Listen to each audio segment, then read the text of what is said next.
As we do every week, it's time to speak to one of the finest thinkers of his generation, the best-selling author of groundbreaking works including The War on the West, The Strange Death of Europe and The Madness of Crowds.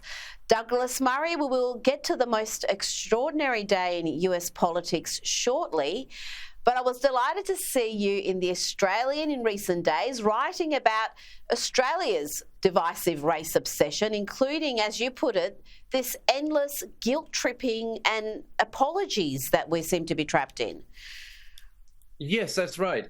Obviously, it's ahead of the vote in Australia. I've been following this pretty closely, and I have indeed been following it for many years. And I felt perhaps it took an outsider to say some of this, but I'm horrified by the sorry cycle that Australia has found itself in recent years. Very few countries I can think of in my own lifetime have been through this sorry spiral in the way that Australia has. You mentioned earlier, Rita, my book, The Strange Death of Europe, which is about immigration.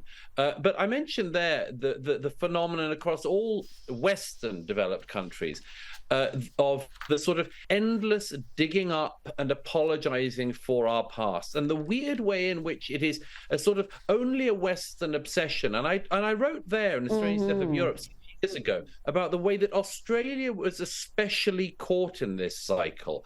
And so, yes, I've been wanting to write about it for a long time. I was glad to get the opportunity this week.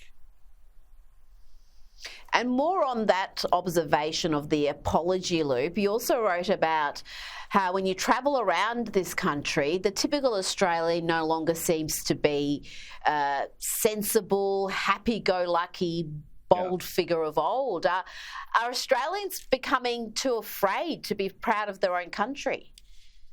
Well, I think so. And I think it starts, as I said in the piece, from a very basic place. The same question that Americans, Canadians, and others have to ask themselves, which is, broadly speaking, are we glad that the people who found this country founded it?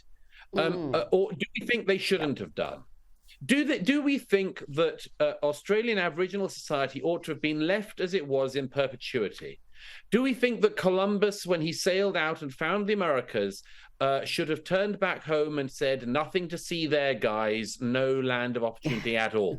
Or broadly speaking, do we think that it's just that history happened? And, you know, in the case of Australia, an extremely undeveloped civilization, which the Aboriginal societies were, confronted a very modern society by the standards of the day and lost out. And, you know, bad things happened, as they always do. But should Australians in the 21st century be made to feel that it would be better if they weren't in Australia? That it would be better if this land had not been discovered by the outside world and specifically never settled by the British?